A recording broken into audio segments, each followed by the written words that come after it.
అరే నువ్వు కట్టుకున్న ఒక ఆడదాని ముందే లెక్క చెప్పలేకపోతే ఇల్లంతా ఎంత కాలిపోవాలో అంత కాలిపోతుంది. దేవుడికి స్తోత్రం కలుగునుగాక. మీ అమ్మకు లెక్క చెప్పకపోతే అమ్మ తిడుతుంది, అమ్మ కొడుతుంది. నాన్నకు లెక్క చెప్పకపోతే ఏరా ఎంత తెచ్చావు, ఎక్కడికి వెళ్ళావు, తెల్లవారు లేవు, మధ్యాహ్నం లేవు, రాత్రి లేవు, తెల్లవారులేసి వచ్చావు, ఏం తెచ్చేది, అక్కడికి వెళ్ళావురా, షోమి నీకు లెక్క చెప్పురని అడుగుతాడు. నీకెందుకో అంటమ్మా అనొచ్చునా? పోనీ ఈ భూమి మీద భార్యకు నువ్వు జవాబుదారివే, భర్తకు జవాబుదారివే, నాన్నకు జవాబుదారివే, అమ్మకు జవాబుదారివే, పెద్దన్నయ్య ఉంటే అన్నకు కూడా నువ్వు జవాబుదారివే. నువ్వు లెక్క చెప్పకుండా ఉన్న ఒక్క రోజు నీ ఇల్లు కాలిపోతుంది. ఎందుకు కాలిపోతుంది ఆలోచించావా? ఇదే రీతిలో మానవ ధర్మం రీత్యా ఈ మానవ ధర్మాన్ని భూమి మీద ఏర్పాటు చేసిన దేవుడు ఇలాగ ఎందుకు ఏర్పాటు చేశాడంటే ఆయనకు కూడా ఇలాంటి లెక్క ఒకటి ఉంది, అందుకు ఏర్పాటు చేశాడు. దేవుడికి స్తోత్రం కలుగునుగాక.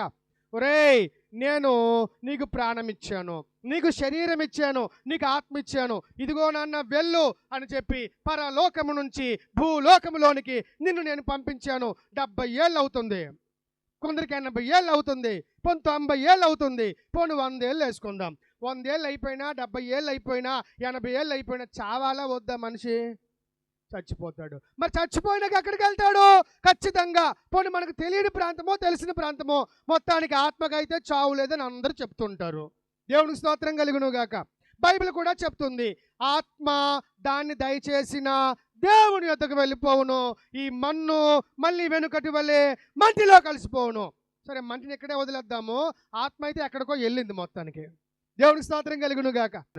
మొత్తానికి నీ ఆత్మ ఏదో ఒక చోటుకు చేరుకోవాలా వద్దా? చేరుకోవాలి. మరి ఆత్మ చేరుకుంటుంది ఏదో ప్లేసు, అది ఏ ప్లేస్కి వెళ్ళినా దానికి చావు లేదు కాబట్టి అది జీవించే ఉండి తీరాలి. దేవునికి స్తోత్రం కలుగునుగాక. ఎక్కడ జీవిస్తుంది? ఆత్మకు చావు లేదు అంటే అది నిత్యలోకం అన్నమాట. అంటే ఖచ్చితంగా ఈ భూలోకాన్ని విడిచెళ్ళిన తర్వాత 2 నిత్యలోకాలు ఉంటాయి. అది భారతదేశము, సకల దేశాలు, బైబిలు కలిపి బోధిస్తున్న అద్భుతమైన బోధ. 2 నిత్యలోకాలు ఉంటాయి. ఈ భూలోకం నాశనమైపోవచ్చేమో, ఈ ఆకాశం నాశనమైపోవచ్చేమో, ఈ పంచభూతాలు నాశనమైపోవచ్చేమో, ఏమో కాదు. బైబిల్ చెబుతుంది పంచభూతాలు మిక్కిలి వేగముతో లయమైపోతాయి. దేవునికి స్తోత్రం కలుగునుగాక. మరి ఇవన్నీ లయమైపోతాయి, కానీ లయము కాకుండా 2 లోకాలు ఉంటాయి. అదేంటంటే 1 పరలోకము, 2 నరకము. దేవునికి స్తోత్రం కలుగునుగాక. నీ ఆత్మ శాశ్వతం కాబట్టి శాశ్వతమైన ఆత్మకు దేవుడు శాశ్వతమైన 2 గృహాలు ఏర్పాటు చేశాడు. ఒక పేరు వచ్చి పరలోకము, రెండవ దాని పేరు అది దేవుడు ఏర్పాటు చేయకపోయినా దుష్టుల కోసం తప్పకుండా దాన్ని అనుమతించాల్సి వచ్చింది, దాని పేరు నరకం. మరి నీవు చచ్చిపోతే లెక్క చెప్పుకోవడానికైనా ఎక్కడికి వెళ్తావు? నీకు తెలుసా?